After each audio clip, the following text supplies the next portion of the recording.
Bienvenue dans Smart Bourse, votre émission quotidienne sur Bismart pour rester à l'écoute des marchés chaque jour du lundi au vendredi à 17h pour la grande édition si vous nous suivez en direct sur Bismart TV, émission que vous retrouvez chaque soir en replay sur bismart.fr ou encore en podcast sur l'ensemble de vos plateformes préférées.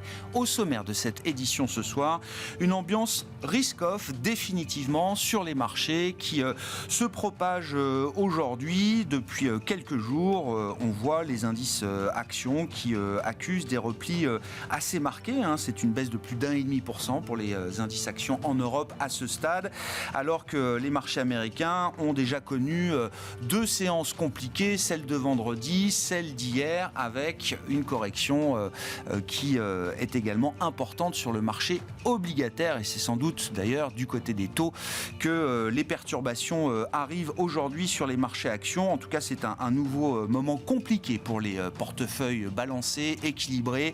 Le fameux 60-40 qui perd pour l'instant des deux côtés et une ambiance risk-off qui s'est généralisée même à l'ensemble des marchés globaux. On a vu une séance compliquée en Asie également ce matin avec des baisses de l'ordre de 2% pour les grands indices asiatiques, malgré une croissance chinoise publiée pour le premier trimestre qui ressortait au-delà des attentes, 5,3%. C'est mieux que ce que le consensus des analystes et des économistes estimait pour l'économie chinoise au premier trimestre, mais ce chiffre global pour le premier trimestre a été contrebalancé par les données du mois de mars qui sont significativement plus faibles que ce qu'attendaient les économistes, que ce soit du côté de la production industrielle en Chine ou encore des ventes au détail. Et la conclusion du marché est que ce chiffre de PIB chinois pour le premier trimestre n'est sans doute pas soutenable pour la suite, même s'il rend beaucoup plus facile l'atteinte de l'objectif de 5% de croissance sur l'ensemble de cette année 2024 pour la Chine. Voilà donc l'état des lieux des marchés. Discussion à suivre avec nos invités dans un instant, effectivement, avec la grande question: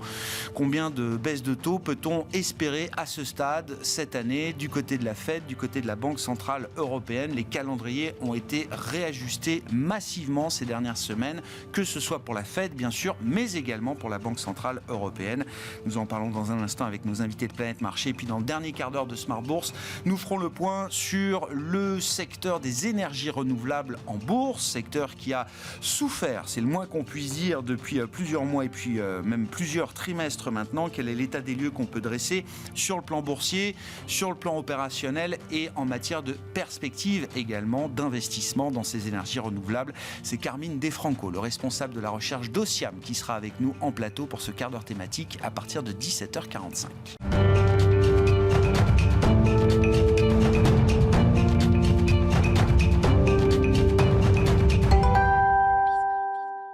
Mais d'abord, comme chaque soir en ouverture de Smart Bourse, les infos clés du jour sur les marchés, c'est Tendance, mon ami, avec Pauline Gratel.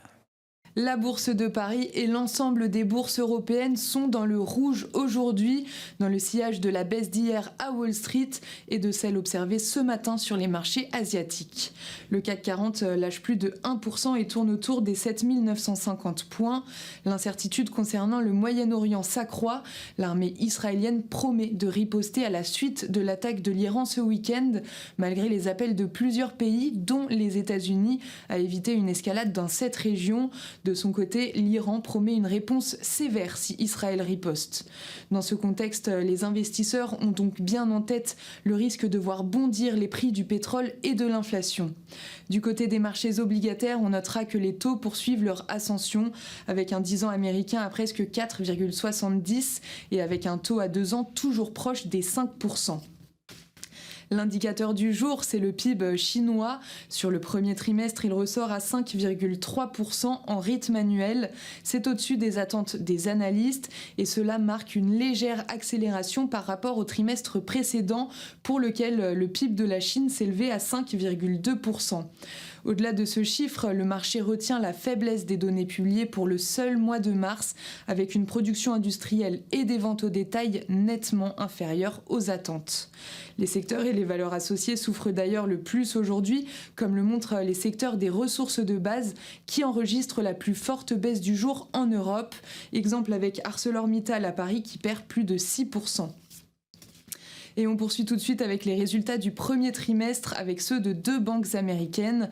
Commençons avec Morgan Stanley qui fait état d'un bénéfice en augmentation au titre du premier trimestre grâce à la reprise d'activité de la banque d'investissement. Le bénéfice s'élève ainsi à 3,4 milliards de dollars contre 3 milliards il y a un an. Les investisseurs saluent cette publication et Morgan Stanley ouvre en hausse de 3%. Bank of America publie des résultats en baisse, mais c'est ce qui était attendu. Le chiffre d'affaires ressort à 25,8 milliards de dollars, en recul de presque 2%. Le bénéfice net à 6,7 milliards de dollars, soit un recul de 18% sur l'année. Le titre évolue peu après ces annonces. Résultat mitigé pour Johnson & Johnson. Malgré un bénéfice par action en augmentation, le chiffre d'affaires est légèrement sous les attentes, à 21,3 milliards de dollars sur le trimestre. Ce n'est pas assez pour satisfaire les investisseurs. Le titre ouvre en baisse à Wall Street. Enfin, dans les autres actualités, Dr Martens dévisse de 30% à Londres en raison de la faible demande de doc aux États-Unis. Demain, côté entreprise française, les investisseurs arbitreront le chiffre d'affaires de LVMH, publié ce soir. Ils prendront aussi connaissance du chiffre d'affaires du premier trimestre de Danone et de la FDJ, entre autres. Demain, le secteur des semi-conducteurs sera à l'honneur puisque les résultats d'ASML seront publiés pour le premier trimestre. Aux États-Unis, le livre beige de la Fed sera publié et le marché sera attentif à la prise de parole de Jérôme Powell ce soir à l'occasion d'un forum.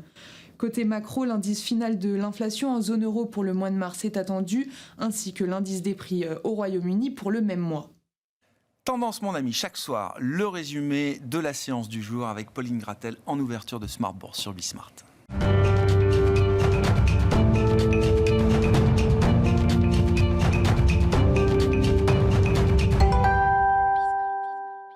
Trois invités avec nous chaque soir pour décrypter les mouvements de la planète marché. Edmund Ching est à nos côtés, le directeur monde des investissements de BNP Paribas Wealth Management. Bonsoir Edmund. Bonsoir. Merci d'être là. Merci à Aymeric Dided de nous accompagner également. Bonsoir Aymeric. Bonsoir Grégoire. Directeur de la gestion de Pergame, et Alexandre Ezez à nos côtés également. Bonsoir Alexandre. Bonsoir. Vous êtes stratégiste chez Richelieu Gestion. Comment est-ce que vous accueillez Alexandre cette consolidation, ce retracement, peut-être cette petite correction qu'on observe depuis quelques jours, assez générale, hein, je le disais, c'est le 60-40 qui souffre à nouveau, correction obligataire et correction sur les actifs risqués et les marchés actions.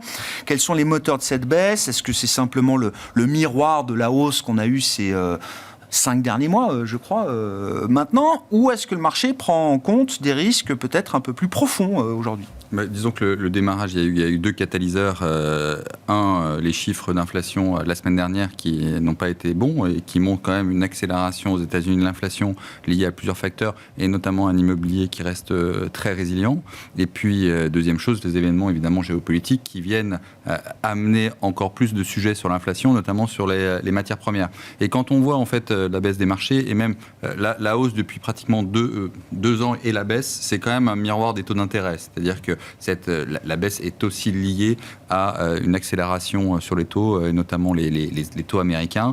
On voit qu'à partir de 4,40, 4,50 sur les taux à 10 ans, il y a eu un impact important. Et il y a eu une petite période en début d'année où les taux montaient et le marché action a bien monté, c'est-à-dire le premier mois, janvier-février, où il y avait une vraie corrélation et puis tout d'un coup ça s'est écarté comme finalement les 24 depuis 2022, ça s'est un peu passé de la même manière. Donc en fait la crainte, elle n'est pas sur le sujet n'est pas les résultats d'entreprise, c'est surtout cette dynamique de taux d'intérêt où on pourrait passer, rappelons-nous quand même qu'en octobre l'année dernière, on a atteint les 5% qui était le plus bas du marché. Et le 1er novembre, Jérôme Powell avait dit « Bon, c'est fini, maintenant le prochain mouvement sera un moment accommodant, en tout cas on ne va plus rien faire, on ne va plus monter ». Et les marchés avaient... et les taux d'intérêt avaient baissé et les marchés s'étaient alignés sur une tendance haussière quasiment en ligne droite jusqu'à maintenant, hein, quasiment. Ouais. Donc en fait, c'est les taux d'intérêt, donc l'inflation, donc la politique de la Fed qui drive le mouvement. Est-ce que la Fed est encore en capacité de nous dire qu'il y aura une recalibration du réglage de la politique monétaire à horizon de quelques mois, à horizon 2024 ? C'est difficile pour la Fed, en fait, parce qu'on se rend compte que l'impact sur les taux d'intérêt a été quand même beaucoup plus faible que prévu, notamment sur l'immobilier. Il y a une particularité. Alors évidemment, 90% des prêts aux États-Unis sont maintenant à taux fixe. Il y a moins d'impact, mais on se retrouve avec un immobilier résidentiel, pas commercial, où là c'est un autre sujet qui peut être systémique, mais sur l'immobilier résidentiel, on est au plus haut, on a encore réatteint des niveaux records, alors même que les taux d'intérêt immobiliers ont monté. Avec de très faibles niveaux de transactions. Avec des très faibles mais les prix, eux, sont au plus haut. Ça veut dire quoi ? Ça veut dire que prenez juste la richesse des ménages, l'effet richesse des ménages, c'est l'immobilier et les actions. Les deux sont au plus haut. Donc le ménage est riche, le ménage se sent riche, donc il consomme, même si vous pouvez tout faire. Donc il y a une espèce de quadrature qui est compliquée à casser. Et le fait que la Fed doit prendre en compte à la fois des risques systémiques sur des banques régionales, l'immobilier commercial, et en même temps se dire, mais c'est pas possible, il faut arrêter la machine. Et est-ce qu'il faut une récession pour arrêter la machine ? C'est le vrai sujet. Pour l'instant, en tout cas, la Fed, pour l'instant je dis bien, n'est pas dans une dynamique, même si certains commencent à le penser, de remonter les taux d'intérêt. Ce qui serait, là on passerait dans une autre dimension. Ouais. Nous, au groupe Richelieu, on a dit depuis quelques mois, on s'attendait à une voire deux hausses de taux. Donc on est encore... Deux baisses de taux, pardon. Deux baisses de taux. Non, parce que peut-être viendra le temps, mais... On repassera l'émission dans quelques mois, on dirait qu'il avait raison. Oui. Mais non, mais... Il avait vu avant les autres. Il avait vu avant les autres. Mais une à deux baisses, et en juin ou juillet, et une autre fin décembre, après l'élection présidentielle. Donc ça fait pas beaucoup, et bon, ça implique effectivement pour la BCE une position aussi inconfortable, et pour l'ensemble des banques centrales d'ailleurs, qui attendaient cette baisse de la Fed pour pouvoir agir, le Japon aussi. Enfin bon, il y a tout un environnement qui fait que tout le monde attend la Fed, et la Fed, elle, est un peu... Mais ça veut dire que cette discussion qu'ont les marchés aujourd'hui sur les marges de manœuvre des banques centrales, c'est une discussion qui vous étonne pas tant que ça Non, Alexandre. c'était... Alors, ce que l'on disait, c'est qu'en fin d'année, c'était que jusqu'à... Alors, on n'était pas sûr du timing, mais jusqu'en avril, le marché allait croire encore à des baisses de taux et une fin de désinflation. Elle a une désinflation progressive, et plus le moment de vérité arrivait, fatidique, là, on allait commencer à douter. Et effectivement, on commence à avoir des chiffres d'inflation supérieurs, on commence à se dire que les banques centrales ne vont pas baisser, qu'on va rester dans des politiques restrictives en tout cas, et donc ça va impacter les marchés. Et on a dégradé les marchés actions le mois dernier dans nos allocations. Et ce que j'expliquais à nos clients de la banque et de la société de gestion, c'était de dire, le problème de dégrader, c'est qu'on ne voit pas à l'horizon quasiment fin d'année de moments pour revenir positif sur les actions. C'est-à-dire qu'il va y avoir des séquences, à part un effondrement du marché, qui pourrait être une occasion. Je comprends. Mais en tout cas, la séquence, donc c'était très... Pour vous, il y a un point haut qui a été fait sur les marchés actions. Voilà. Alors après, en tout cas, dans cette dynamique-là, et effectivement, donc on est sur des allocations neutres, on reste investi, mais en tout cas, pour réaccélérer et remettre de l'énergie dans les portefeuilles, en tout cas sur le risque action, ça va être compliqué. On en parlera, mais d'un mot, ça veut dire que même si les séquences de résultats sont positives, ce ne sera pas le soutien qu'on imagine pour les marchés actions. Ça ne sera pas un soutien si les taux d'intérêt continuent à monter de toute manière.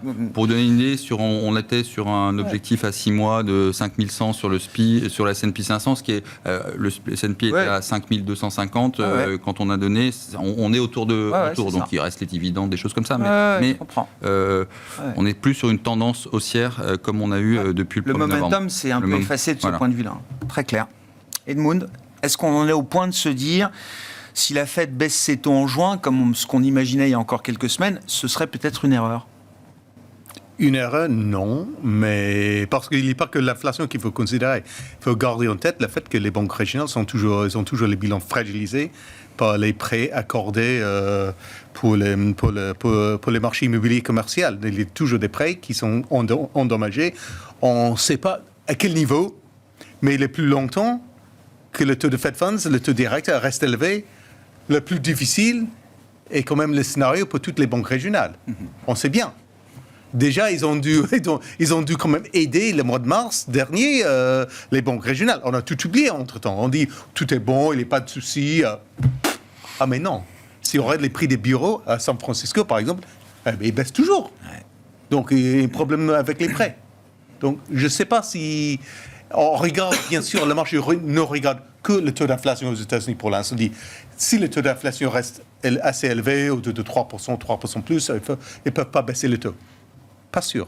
Vous dites la Fed, dans sa balance des risques, intègre d'autres facteurs que les seuls facteurs croissance, inflation. Voilà. Et moi, je me souviens très bien de l'argument de Jérôme Powell quand il initie le pivot de la Fed en décembre 2023. 6-9 mois après SVB, c'est justement de dire on a bien conscience du risque que fait peser le niveau des taux s'ils sont maintenus trop longtemps à ce niveau-là, 5,25, 5,50. Voilà, parce que c'est pas linéaire. Tout va bien jusqu'au moment où on commence à avoir des problèmes. Et là, on peut voir une chute assez soudaine. Et donc, c'est ça le problème. C'est pas du tout linéaire. Donc, il faut quand même commencer peut-être baisser le taux un tout petit peu au début. On voit comment ça se passe avec le marché, si la croissance diminue, si le taux d'inflation diminue avec. Très bien. Après, on peut continuer. Ou sinon, on garde le taux directeur stable pendant un moment, peut-être pendant l'élection, parce que c'est vrai, le mois de novembre, il y a plein de choses qui peuvent se faire. On parle de Trump, on parle de Biden. C'est vrai qu'entre les deux, les derniers sondages, il n'y a pas grand-chose en ce moment. Oui. Et en plus, on ne parle pas du troisième candidat, qui est quand même Robert Kennedy Jr., qui peut aussi changer plein de choses dans le collège électoral, enfin. Donc, il y a plein de choses à jouer. On est le mois d'avril, on est assez loin du mois de novembre pour l'instant. Donc, je pense qu'il y a plein de choses qui peuvent se jouer entre-temps. Mais moi, quand je regarde l'indicateur le plus important, qui est quand même le marché d'emploi aux États-Unis, c'est vrai. Si on regarde les chiffres des statistiques non-farm payrolls, on observe qu'il y a un marché en très bonne santé. Si je regarde mes indicateurs plutôt avancés du marché d'emploi, je vois des faiblesses. Ça peut se dégrader. Ça peut se dégrader et assez vite. Je pense que c'est ça qui souhaite la Fed, mais pour l'instant... Il reste 2 mois de données avant juin ou 3 avant juillet pour pouvoir constater effectivement peut-être des faiblesses un peu plus importantes dans le marché du travail et permettre ces baisses de taux assurantielles. C'est comme ça qu'elles sont présentées toujours par la Réserve fédérale américaine. Oui. Bon, ça laisse quand même une fenêtre de tir serrée. Non, mais ça se resserre, forcément. Comment vous regardez encore une fois ce retracement, cette consolidation et je repose la même question, Aymeric, est-ce qu'il y a la prise en compte de changements ou de risques un peu plus profonds par les investisseurs aujourd'hui que simplement l'idée d'une baisse après la hausse, quoi ? Alors, il y a plein d'arguments, en effet, quand on parle de banque centrale, il y a plein d'arguments aussi qui militent pour qu'il y ait quand même un petit peu de mouvement du côté des banques centrales cette année. Ne serait-ce que parce qu'elles l'ont dit. Parce qu'elles l'ont dit. Et oui. Donc, déjà, se déjuger, ça serait un problème. Ça peut être problématique. La deuxième, c'est que quand on émet énormément de déficit, quand on a un déficit aussi abyssal et qu'on émet autant de dettes, il ne faut pas oublier que d'avoir des taux un peu inférieur, ça coûte aussi un petit peu moins cher à la fin de la journée sur le remboursement de la dette. Donc ça milite aussi pour avoir des taux un peu plus faibles. Il y a aussi un deuxième argument dont il faut être très conscient, c'est la réactivité des banques centrales. Parce qu'aujourd'hui, c'est vrai qu'on ne fait que postponer à chaque fois. Ça fait 3 ans qu'à chaque fois on a un scénario, puis on le repousse. Ça a été le cas pendant les baisses de taux, c'est le cas aujourd'hui, ça sera le cas encore demain. On a tendance à vouloir trop anticiper en fait les statistiques et ne pas regarder un peu plus loin que les quelques... Le chiffre du moment, quoi. Voilà. Donc aujourd'hui, oui, la croissance semble être assez robuste. Oui, l'emploi, quand on regarde comme ça factuellement les chiffres, ils sont très bons. Donc pas d'urgence à baisser les taux. Mais en fait, ça reste très fragile et ils peuvent être extrêmement réactifs. Ça, c'est une donnée qu'il faut prendre en compte parce que... Ça, j'entends bien que la Banque centrale américaine est structurellement dovish. Enfin, en tout cas, s'il y a un problème ou sur le marché du travail, ou dans les banques régionales, ou sur l'immobilier commercial, j'ai pas de doute qu'ils peuvent aller très vite, très fort. Et ça, c'est un argument de soutien fort pour les marchés, parce qu'au final, quand on a vu la vitesse à laquelle ils ont monté les taux, quand il y a eu la problématique d'inflation... Une fois que la décision a été prise, une fois que le logiciel s'est mis en route. Ça a été avec une rapidité exceptionnelle, et avec une ampleur exceptionnelle.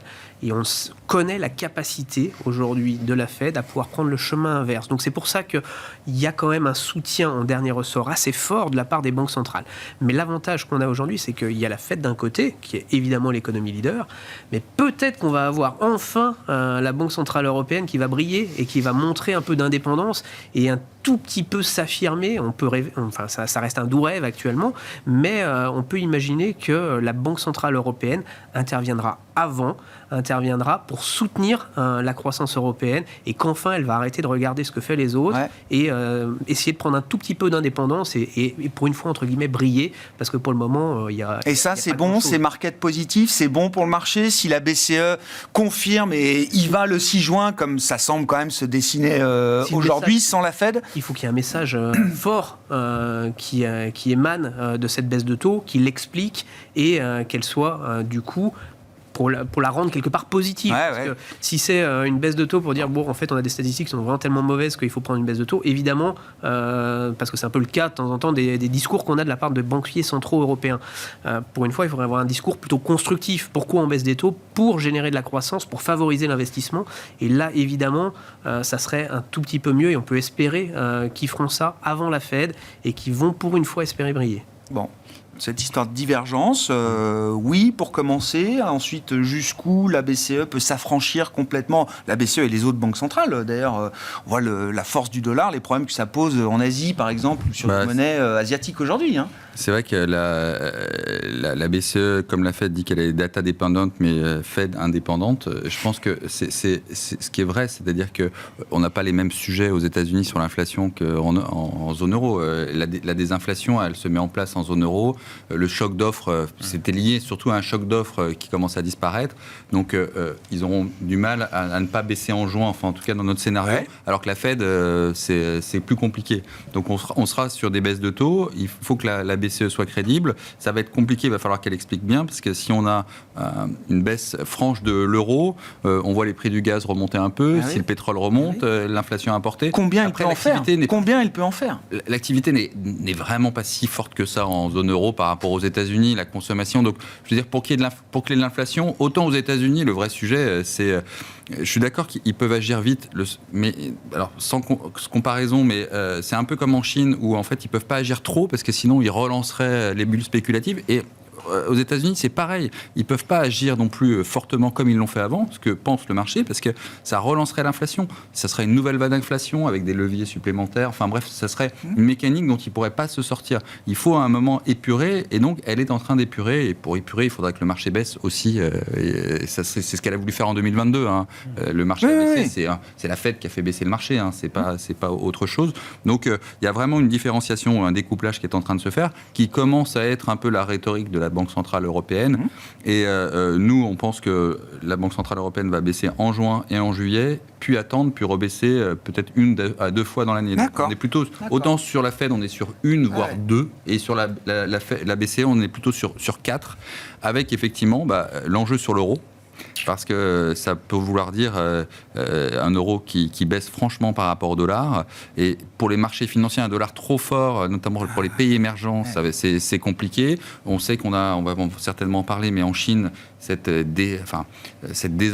déflation qui est amenée par la Chine et qui concurrence l'Europe, les États-Unis sur beaucoup de produits manufacturiers, qui commence à poser un problème de concurrence. Donc il y a plusieurs boucles qui ne doivent pas se mettre en place, qui pourraient être très dommageables. Bon. Mais ça implique un risque de l'euro-dollar à parité, par exemple, potentiellement ?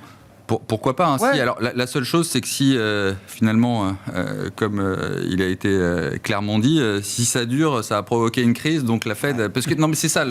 On peut pas dire, parce que les taux d'intérêt aussi aux États-Unis, à un moment, il y a tellement de fragilité dans certains secteurs. S'il y a une crise, et je pense que l'image a été bien vue, c'est-à-dire que c'est une marche d'escalier, en fait. Hein. Ça, tout va bien, et puis d'un coup, tout va mal. Donc le scénario, il est plus là que ce fameux soft landing que tout le monde espérait, en disant non, mais ça diminue comme ça. Non. Quand ça va diminuer, ça risque de diminuer fort. On n'a pas le timing, mais effectivement, le roi sera nu et on dira mince, finalement, l'économie américaine est plus fragile qu'il n'y paraît.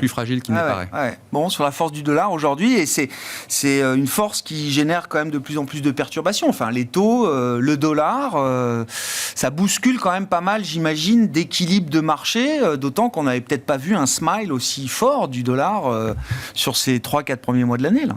Oui, mais quand même, il ne faut pas exagérer. Si je regarde la courbe à long terme du dollar, oui, elle remonte un peu, mais bon, c'est pas au historique, quoi, au niveau historique, quoi. On a vu des pics qui étaient bien loin d'ici. Hein. Donc, il ne faut pas exagérer non plus. Je me souviens bien, l'euro, combien 0,86 ? Oui. Au début, voilà, à l'inception de l'euro. Oui, d'accord. On y est retourné en octobre 22, si je ne dis pas de bêtises. On est revenu sous la parité en octobre 22. Donc, on est quand même loin de ce niveau-là pour l'instant. Et ce qui est quand même intéressant d'observer, c'est que on a quand même les liens, les corrélations historiques qui ne marchent plus. Par exemple, entre le dollar et le prix de l'or. Ouais. Normalement, avec un dollar aussi fort... Les matières premières en général. Les matières premières en général, voilà. Mais ils remontent. Ouais. Le prix du pétrole, le prix de l'or, le prix du cuivre, ils remontent tous, malgré le dollar. C'est quand même intéressant. Et qu'est-ce que ça nous dit alors ?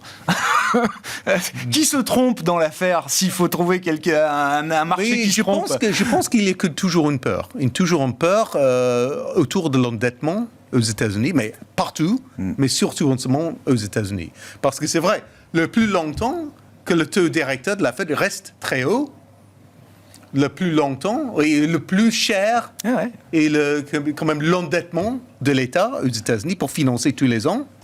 Et ça commence à consommer de plus en plus du budget annuel et ça met un stress sur l'État. Et c'est vrai dans tous les pays, en France aussi, mais surtout en ce moment aux États-Unis. On l'a vu la semaine dernière, des émissions à 10 ans, 30 ans, qui à nouveau, alors se passe pas bien, toute chose égale pas, tout est relatif, le papier part, mais il faut toujours payer un extra rendement, un rendement supplémentaire pour s'assurer que le dernier dollar partira bien, quoi. Et c'est tout à fait possible qu'ils vont quand même manipuler un peu le marché obligataire aux États-Unis en émettant plutôt les obligations très court terme. Oui, bien sûr.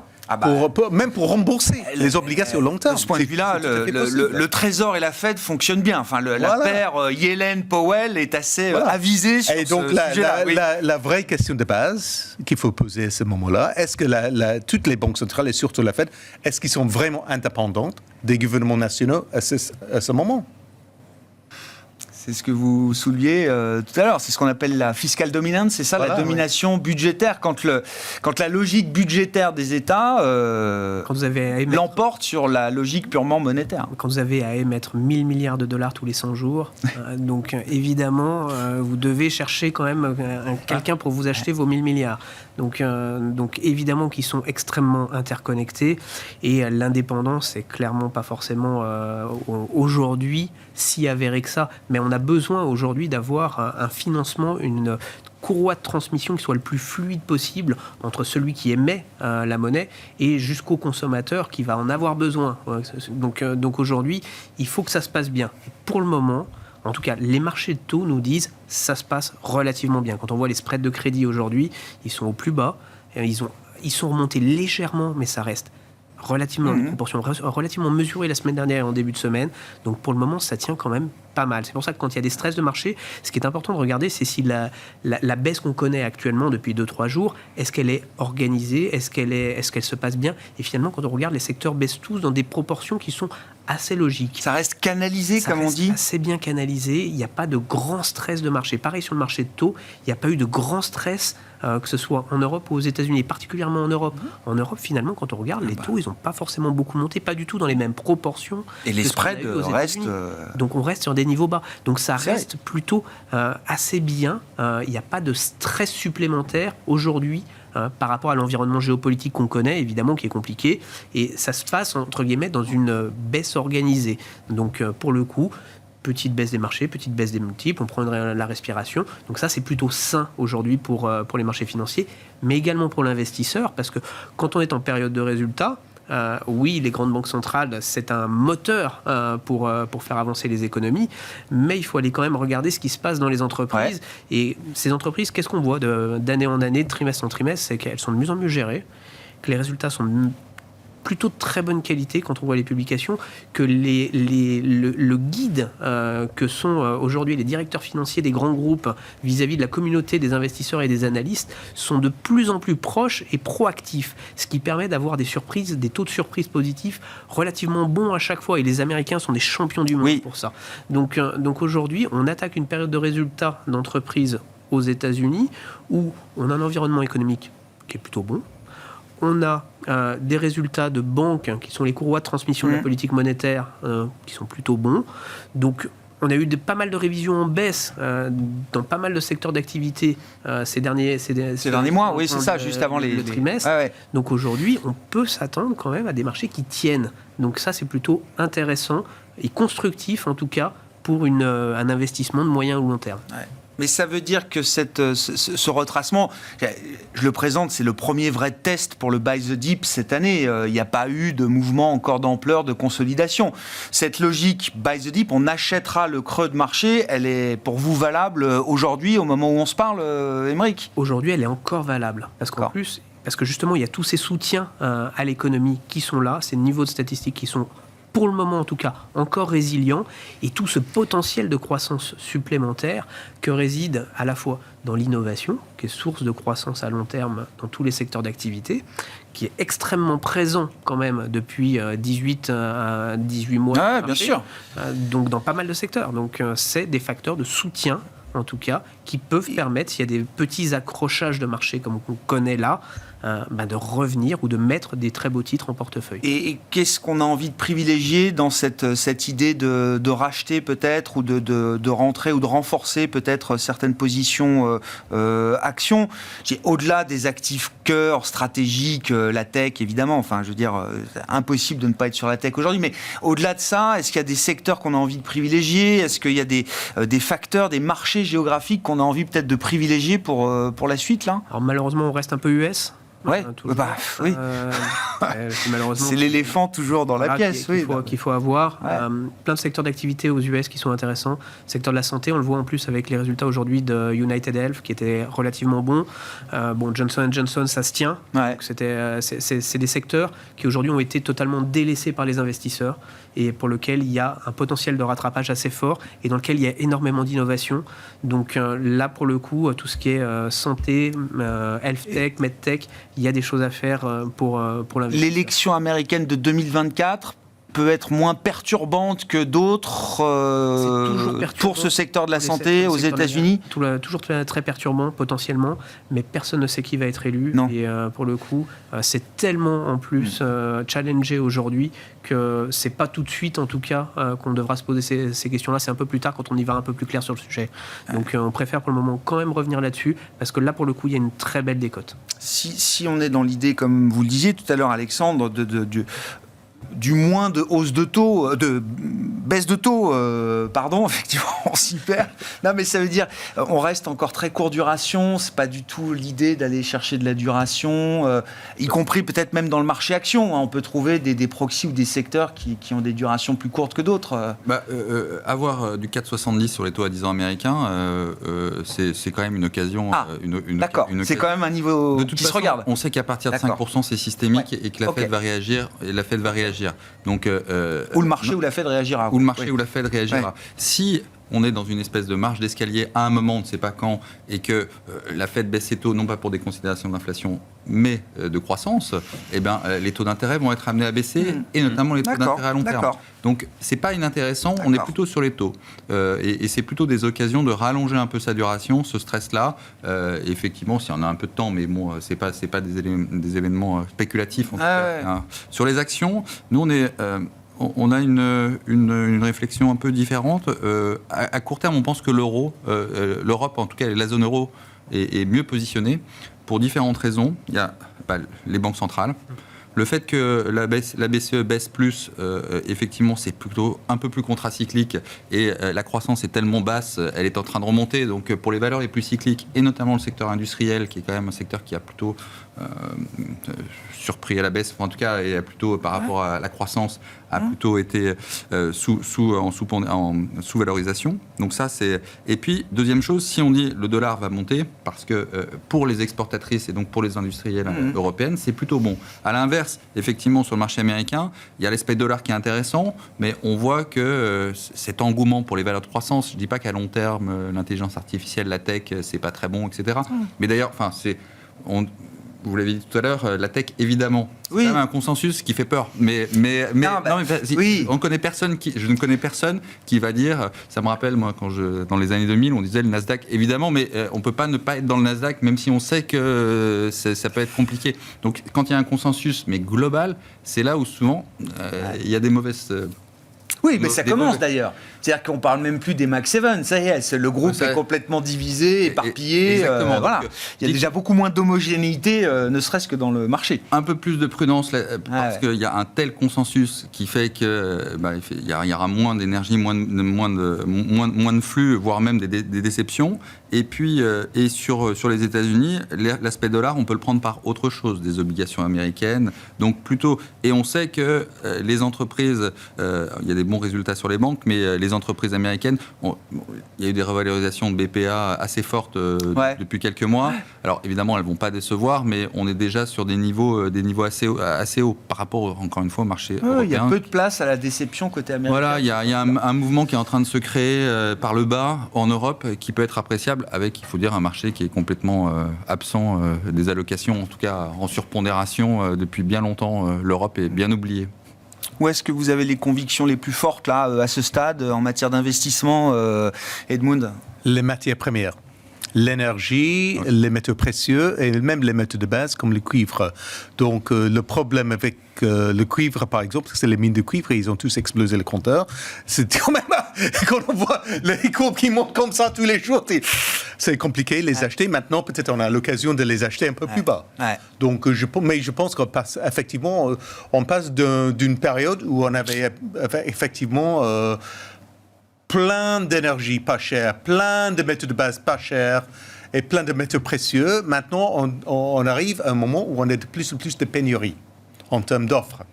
Jusqu'au moment que la demande monte toujours. La demande d'énergie monte toujours grâce aux pays émergents.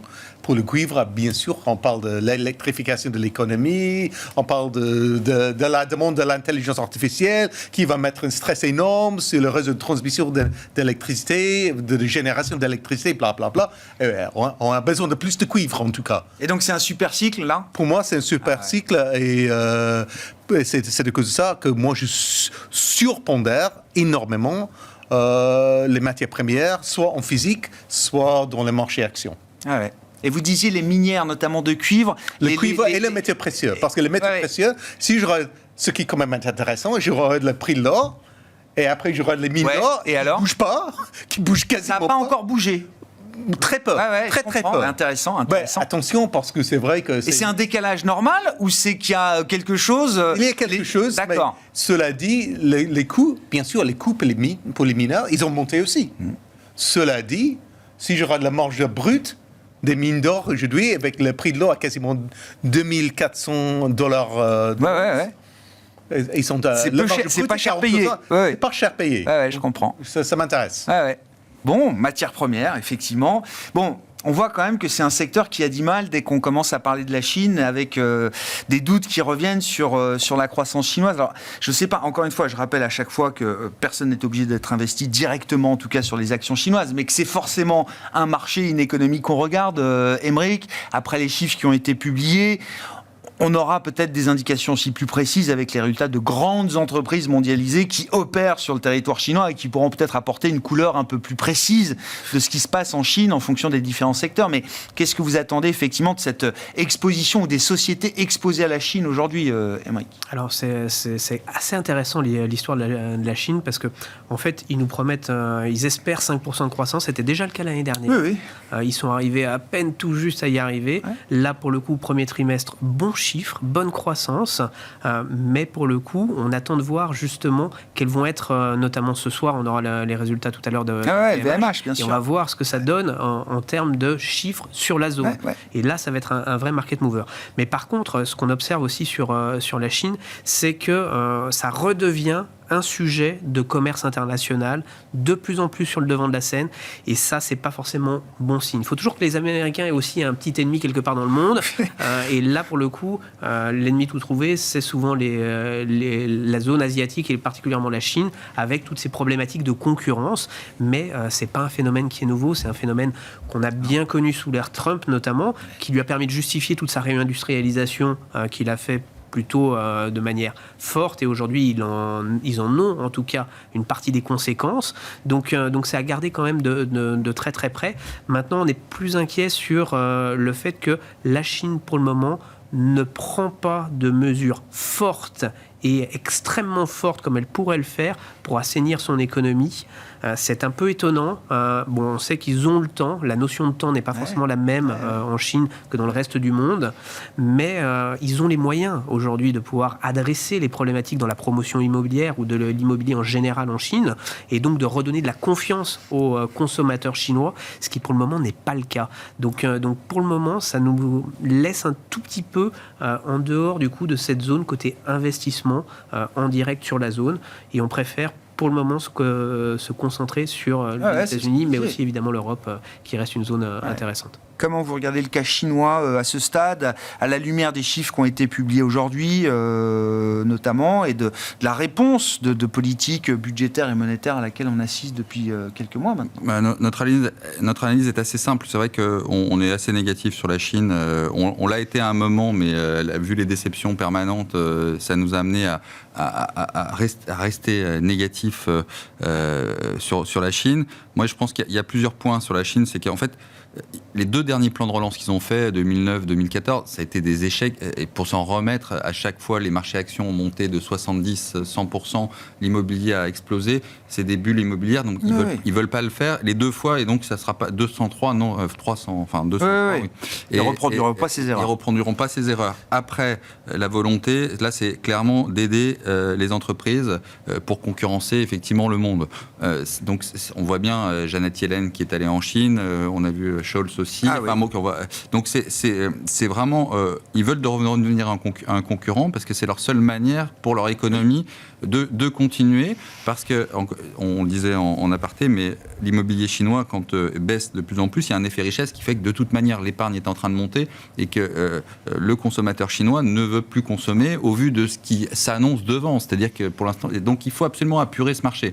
On est dans un marché de déflation, on est en déflation avec des moyens qui sont quand même assez faibles pour la Chine. Donc cette confiance, elle n'est pas revenue. Et puis il y a une chose à mon avis qu'il faut pas négliger. Pendant très longtemps, la Chine a été un acteur économique productif très fort. Et il n'empêche que depuis 2022, avec la guerre en Russie, elle est devenue pour la première fois un acteur géopolitique mondial. Ouais. C'est-à-dire que ce qu'elle n'était pas avant, c'était l'empire du milieu, elle ne gérait pas.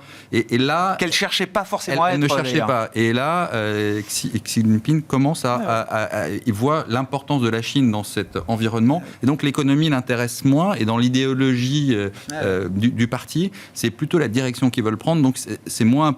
En tout cas, le consommateur chinois est moins important que l'aura de la Chine sur le plan géopolitique. Bon, jusqu'au jour où il faut quand même adresser les questions sociales aussi du pays, quoi. Mais jusqu'au jour où. Oui, jusqu'au jour où. Edmund, le MSCI Emerging Markets a effacé tous ses gains. En mars, on avait vu les actions émergentes commencer à repartir, surperformer même les actions des marchés développés. On se disait, tiens, c'est peut-être le début d'un trade pour 2024. Bon, en quelques jours, ça s'est effacé assez vite. Hein. Oui, mais c'est quand même un indice un peu bizarre. Parce que si je regarde la composition, on dépend beaucoup de la Corée du Sud et la Taïwan. Est-ce qu'ils sont vraiment les marchés émergents? Je ne pense pas. Ce sont des économies très bien développées. Bien sûr. La Corée du Sud, c'est comme le Japon. La Taïwan, c'est comme le leader mondial dans la fabrication des semi-conducteurs. Difficile de dire. Bon. Donc moi, j'ai du mal avec ça. J'ai du mal avec cet descriptif. Et c'est vrai que si je regarde l'Inde, la Corée du Sud et la Taïwan, qui sont les 3 composants principaux, ils marchent bien. Je comprends. Mais ce sont 3 histoires très différentes à chaque fois. L'Inde, effectivement, on a une histoire démographique complètement l'inverse de celle de la Chine. Quoi. Non, mais on a une population assez jeune. Quoi. On a Modi qui va être réélu. C'est bon, c'est pas bon, mais sur le plan économique, c'est plutôt bon. Oui, puis ça offre une certaine stabilité, on va dire, pour l'investisseur global. Voilà. Et donc, Et même si c'est cher, ça mérite d'être encore dans des portefeuilles. Oui, mais j'achèterai pas l'indice. J'achèterai un fonds qui cherche peut-être les entreprises moins chères industriels, les banques, les conglomérats. Le plus de sélectivité possible, Voilà. quoi. Pas forcément les boîtes technologiques qui sont bien connues et assez chères. Mais le reste du marché qui peut être moins cher est plus lié à vraiment la croissance interne et croissance liée à l'exportation. Bon, l'Inde, effectivement, en pleine période d'élection, ça a commencé, je crois, enfin, ça dure un mois. Oui, ça dure vu la taille du pays, 1,4 milliard d'habitants. Le temps de s'y retrouver, mais je crois que c'est une des rares élections de cette année, pour les grandes élections, où il n'y a pas trop de doute, effectivement, sur le résultat final et la poursuite de l'ère maudit pour l'Inde. On n'a pas parlé des small caps, alors je ne sais pas, rapide tour de table sur le sentiment small cap, est-ce que les choses évoluent dans un sens plus favorable? En Europe, on est favorable au mid-small cap en Europe, parce qu'on voit que les indicateurs économiques enfin commencent à rebondir en Europe, avec le rebond industriel qui est plutôt global, qui va aussi amener l'Europe un peu à la hausse. Même l'Allemagne, qui ont tout fait pour faire plonger l'économie en décroissance. Pour pas croître. Est-ce qu'ils cherchent la nouvelle croissance, quoi? C'est-à-dire, ils cherchent le modèle de croissance pour demain. Et je pense que les consommateurs, les ménages vont être quand même aidés par la baisse de l'inflation, la baisse de l'inflation surtout. Donc il y a un cas favorable, quand même, vous dites, pour ce segment de marché en Europe. Oui. Émeric? On espère. Alors l'espoir ne fait pas une stratégie, m'a-t-on toujours répété, mais d'accord. Donc c'est la case espoir pour l'instant. Pour le moment, il n'y a pas de flux, donc il n'y a pas de flux, il n'y a pas de hausse des indices, il n'y a pas de hausse de la classe d'actifs. Donc il faut être clair. Tant qu'il n'y a pas de décision de la Banque centrale européenne, pour le moment, enfin nous c'est notre scénario. Je comprends. Sans baisse de taux, pas de salut pour l'esprit limite. Ce qu'on pense, c'est que ça va être très rapide. Donc c'est pour ça qu'on en a déjà mis un petit peu dans les comptes. Parce que la hausse, il y a un tel rattrapage à faire. Bien sûr. Il faut déjà en avoir un petit peu. Sortir de l'autoroute quand tout le monde veut sortir, c'est compliqué, mais quand tout le monde veut rentrer aussi au même moment. Non, il y a une forte décote par rapport au big cap, et c'est vrai que ça risque d'être assez rapide. Sur les pays, sur les États-Unis, c'est complètement différent. Les small caps sont pas du tout de la même qualité. Il y a des acteurs très fragiles, les banques régionales d'un côté, il y a énormément d'acteurs super endettés. Des zombies, quoi. Des zombies, c'est un taux record sur le Russell 2000 qui, elle, va fragiliser. Donc, sur les small caps, on est tout à fait d'accord sur l'Europe, mais sur les États-Unis, vraiment, c'est à éviter pour l'instant. La qualité est en Europe pour ce marché mid and small. Exactement. Merci beaucoup, messieurs. Merci d'avoir été les invités de Planète Marché ce soir. Alexandre Aizet, stratégiste chez Richelieu Gestion, Émeric Didet, directeur de la gestion de Pergame, et Edmund Ching, directeur monde des investissements de BNP Paribas Wealth Management.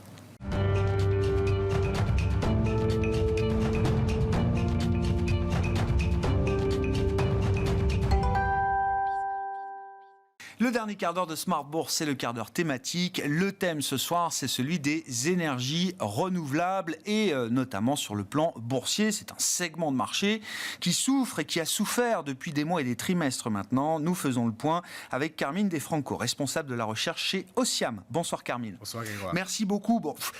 J'allais dire, inutile de rappeler l'intérêt des énergies renouvelables, mais si, rappelons l'intérêt quand même des énergies renouvelables. On parlera de la dimension boursière, mais sur le plan économique, environnemental et sur le plan de la souveraineté, il y a quand même des drivers toujours très puissants derrière l'idée d'investir dans les énergies renouvelables en 2024, Carmine. Sur le plan environnemental, c'est très clair. Donc, les scénarios nous poussent à électrifier tout, que ce soit le transport, l'immobilier, l'industrie. Bon, c'est bien d'avoir plein de voitures électriques. Si l'électricité qu'on en produit est toujours tirée du charbon, ça ne va pas arranger les choses. Et donc, du coup, l'idée, c'est d'avoir un système électrique 100% renouvelable. Donc ça, c'est vraiment le but. Les scénarios des accords de Paris parlent avec des milestones très clairs. Et après, d'un point de vue de souveraineté, on parle de la souveraineté alimentaire. Il faut rappeler, surtout en Europe, qu'on n'a pas, malheureusement, Mère Nature ne nous a pas doté de beaucoup de ressources. Donc du coup, l'idée de pouvoir être quelque peu indépendant, ou en tout cas d'avoir des marges de manœuvre pour ne pas dépendre exclusivement des pays du Moyen-Orient plutôt que la Russie, ou alors même des États-Unis, c'est un volant industriel aussi important qu'il faut saisir. Donc de ce point de vue, le secteur est stratégique à la fois d'un point de vue industriel qu'environnemental. Est-ce que c'est un renforcement du cas d'investissement d'avoir aujourd'hui ces deux drivers, le driver écologique environnemental et en même temps ce driver de l'indépendance énergétique? Parce que quand on n'a qu'un seul moteur, c'est vrai que le jour où le moteur est un peu fatigué, ou l'appétit pour la transition, pour je ne sais pour quelle raison, on peut en trouver 1000, mais le jour où l'appétit pour la transition est peut-être un peu moins fort, il y a quand même le driver de l'indépendance derrière. C'est toujours mieux. Et d'ailleurs, c'est un peu étonnant que, même si on regarde les chiffres, j'ai regardé, en 2023, on a doublé, on a fait plus 50%, et sur certains créneaux, on a même doublé le nombre d'installations. Donc on a un trend qui est très très fort. C'est un secteur qui croît, en termes de production et de capacité installée, qui croît à 2 chiffres, à 20-25%.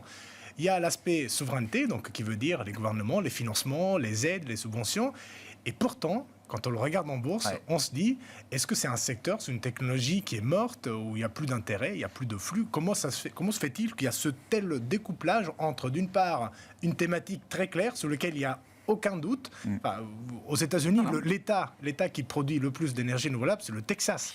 Donc, quand on dit ça, et d'autre part, on se dit qu'on est très souvent polarisé sur le sujet de durabilité, on comprend que là-dessus, il n'y a pas de doute sur la voie menée. Et pourtant, d'un point de vue boursier, les résultats ne sont pas là. Et les 12-18 mois ont été, à dire peu, catastrophiques. Comment ça s'explique, Carmine, cette dissonance majeure qu'il y a entre ce que nous disent les marchés boursiers de ce secteur et, effectivement, ce qu'on a décrit et de la nécessité d'avancer de toute façon et de continuer à investir plus que jamais sur ce secteur. C'est bien de distinguer le plan à moyen court terme, le plan long terme. Enfin, le plan long terme, on le disait, c'est un trend qui est inarrêtable. Donc moi, personnellement, je ne conseille jamais de lutter contre les trends séculaires inarrêtables, puisque en général, on finit pour se faire mal. Donc c'est un peu comme aller contre une banque centrale. Mais d'un point de vue un peu plus à court ou moyen terme, c'est vrai que ces derniers 12-18 mois, qu'est-ce qu'on a connu? Alors, une hausse des taux qui était très très importante. Or, hausse des taux, ça veut dire quoi? Ça veut dire que quand vous avez à disposition du cash qui vous fait 5%, des bonds à 1 ou 2 ans qui vous font à peu près 5%, et ben du coup, toute autre opportunité d'investissement devient relativement moins intéressante. Et surtout sur les projets d'énergie renouvelable, on parle des projets dans lesquels le coût upfront, donc le coût aujourd'hui est très important, qu'il va falloir financer, et on peut espérer un stream de revenus récurrents dans les années à venir. Donc c'est un actif avec une duration très longue. Et donc ça, malheureusement, les taux d'intérêt jouent. Ça n'a pas aidé. Contre. Je rappelle en plus, donc ça c'est un problème beaucoup plus aux États-Unis, même si ça affecte l'Europe. Aux États-Unis, il y a 12 000 projets d'énergie renouvelable qui attendent d'être plugués, d'être branchés au réseau. Donc ça veut dire quoi? Ça veut dire que pour l'investisseur qui a mis l'argent, il va devoir attendre en moyenne 5 ans avant que son projet puisse être rentable. En tout cas, puisse commencer à générer des cash flows. Donc 5 ans à 5%, et ben, vous voyez tout de suite que la décote Bien sûr, ça coûte très cher. Donc il y a eu des aménagements, notamment aux États-Unis, la commission fédérale qui règle un petit peu tout ça, il a changé un peu les règles du jeu. Parce qu'avant, ce qui s'est passé, c'était un peu... Il y avait aussi un côté spéculatif. C'est le premier arrivé, le premier servi. Ça veut dire que si vous avez devant vous un projet qui tient pas la route, les financements sont pas bons, ben, vous perdez du temps. Et il y avait aussi un côté spéculatif dans la mesure où des investisseurs ou des spéculateurs se mettaient dans la queue, ils faisaient un petit peu le premier travail pour ensuite revendre leur place. Donc aujourd'hui, tout ça, ça va changer.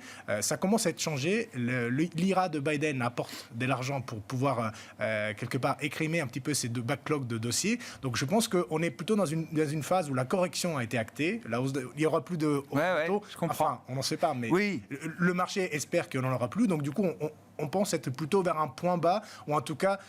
Le marché retrouve un petit peu ça saignit un petit peu de ce point de vue. La question de la rentabilité des projets, elle est tranchée aussi de ce point de vue-là. C'est-à-dire que quand c'était free money et que les taux étaient à zéro, bah, évidemment, vous le disiez, n'importe quel voilà, avec des taux à peut-être demain, je sais pas, à 4% pour des taux directeurs de la Fed, ou voilà, les installateurs, ceux qui designent aujourd'hui effectivement ces projets, s'y retrouvent en termes de rentabilité avec les prix de sortie qui sont proposés. Ils n'ont pas le choix. Alors, le prix de sortie, c'est toujours un peu délicat parce que c'est pas un produit qu'on peut vendre au prix de marché. C'est un produit qui est plus ou moins régulé. Les prix d'électricité se négocient avec le régulateur. Dans une période électorale, ou en tout cas une période inflationniste, c'est toujours très difficile pour les opérateurs de faire passer des hausses de prix sur un sujet très délicat. On le sait, on le voit en France aussi. Et donc, du coup, les opérateurs doivent faire très attention au fait que leur prix de revente va être bloqué pendant un certain nombre d'années. Donc, ils doivent être très, très sharp sur l'implémentation. Et d'ailleurs, même des gros acteurs, on pense par exemple à Ørsted, le Danois, ils ont dû annuler certains projets aux États-Unis puisqu'ils ne s'y retrouvaient plus sur les conditions de financement. Bien sûr. Donc, c'est toujours un bon signe quelque part. Ça veut dire que quelque part, on arrive avec des projets sains. Et donc, aujourd'hui, par exemple, la tendance des grandes méga-caps américaines, la tech, de vouloir sourcer 100% de leur électricité green, fait qu'on va vers un modèle modèle où l'opérateur de projet va pouvoir vendre dès aujourd'hui l'électricité au client final, Amazon plutôt que Microsoft ou Google. Et donc, du coup, ça permet de sécuriser des conditions de financement plus intéressantes. Donc, on est dans un modèle dans lequel il va falloir être très sélectif sur les projets. On ne pourra pas installer partout où on veut de l'éolien, parce que ça coûte cher, ou des solaires, même si les taux de croissance sont encore plus forts. Aujourd'hui, le monde produit 29% d'électricité issue du renouvelable. Aussi, à 2030, on sera à 40-45%. Donc, moi, ceux qui disent on n'y sera pas, on n'y arrivera pas, on a déjà fait la moitié du schéma. Donc, et il y a beaucoup de projets qui nécessitent le branchage dans le réseau de transmission. Et les pouvoirs publics ne capitulent pas sur ce... Enfin, capitulent pas, non, évidemment. Non, mais mais je veux dire, reste focalisé, même aux États-Unis. Vous prenez des exemples américains, alors que le discours un peu ambiant, c'est de dire, non, mais les États-Unis, ça y est, le pétrole est au max, on produit du pétrole, on est les premiers producteurs de pétrole du monde, et peut-être que si c'est Trump demain encore, il y aura plus de permis, etc. Et puis on fera en sorte que les projets IRA soient mis... Mais c'est pas du tout ce que vous décrivez aujourd'hui. Aujourd'hui, les plus grands... Donc le focus des pouvoirs publics, il change pas quand même. Alors, l'attention des pouvoirs publics est certes bien limitée. Donc aujourd'hui, entre les crises géopolitiques, l'inflation, etc. Oui. En revanche, les objectifs à long terme sont très clairs. Et même en France, on l'a vu, le gouvernement a annoncé des plans ambitieux sur le solaire. Après, on pourra toujours discuter, est-ce que c'est bien ou pas que les panneaux solaires soient essentiellement fournis et sourcés en Chine. Ça, c'est un autre sujet. Mais sous l'idée de se doter d'un appareil électrique qui soit à 100% renouvelable, si on y arrivera peut-être un jour, plus du nucléaire éventuellement, c'est un objectif sur duquel on ne déviera pas. Donc, de ce point de vue, je pense que le secteur pourrait éventuellement retrouver un peu de la couleur, sachant que de toute façon, on n'aura pas le choix. Oui. Après, c'est quand même important, même pour l'investisseur, de savoir si la France ou l'Europe s'électrifie sur la base de panneaux solaires chinois, ou si on est capable aussi de construire l'ensemble de la chaîne de valeur. Où est-ce que l'investisseur va capter le plus de valeur dans la chaîne, justement, qui va jusqu'à l'installation de l'éolienne, du panneau solaire final. Moi, sur ce sujet, donc j'ai une opinion un petit peu contrariante. Je me dis que si le gouvernement chinois a envie de subventionner le consommateur européen avec des panneaux pas chers, bon, on va pas lui dire non. Parce que, fondamentalement... Le panneau solaire, une fois que vous l'avez installé, ou l'éolien en mer, vous l'avez installé, pendant 20 ans ou 30 ans, quelle est son durée de vie, et ben, du coup, il n'y aura pas un effet de pression que le gouvernement chinois pourrait faire vers le consommateur. Ouais, je comprends. Effectivement, c'est un peu un one-off, quoi. Voilà, on ne pourra pas les remplacer. En revanche, là où il va falloir faire attention, c'est sur les technologies de demain. Donc, par exemple, est-ce que les réseaux électriques, il faudra les gérer avec 100% de technologie maîtrisée? Oui, bien sûr. Est-ce que sur les panneaux solaires, c'est moins stratégique? Donc, je pense que le débat... Ouais, je comprends. Entre les deux sujets... Il ne faut pas perdre de temps avec... Pas sur ça. Donc, ce qui est un peu de base, quoi, d'une certaine manière, pour il y a le contenu technologique, l'avancée, la valeur ajoutée qu'on peut avoir sur un panneau solaire aujourd'hui est très limitée. Je préfère, si on a des moyens, je préfère les concentrer sur la fusion nucléaire, plutôt que sur l'hydrogène vert.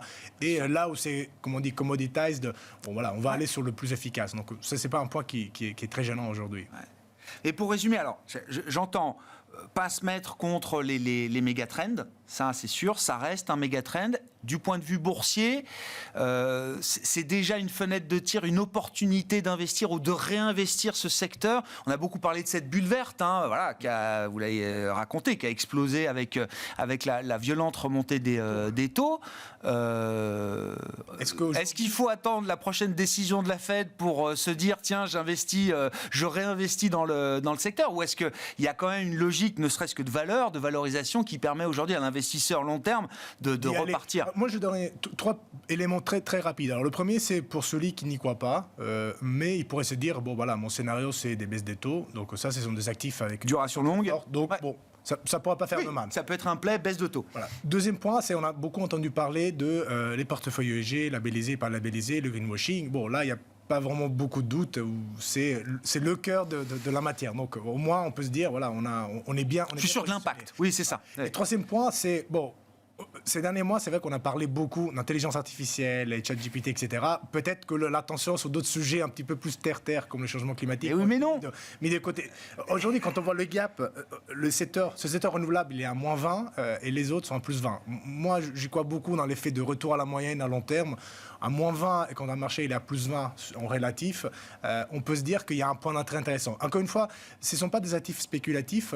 On achète vraiment une dynamique de demain. Et donc, du coup, d'un point de vue long terme, encore une fois, c'est le mégatrend qui compte. Et là-dessus, à coup de se répéter, il n'y a pas de sujet sur la pertinence de ce secteur. Merci beaucoup, Carmine. Merci d'être venu faire pour nous le point, l'état des lieux du moment pour ce secteur des énergies renouvelables en bourse et les perspectives qu'on peut avoir effectivement pour ce segment de marché. Carmine De Franco qui était avec nous, l'invité de ce quart d'heure thématique de Smart Bourse, responsable de la recherche chez Osiam.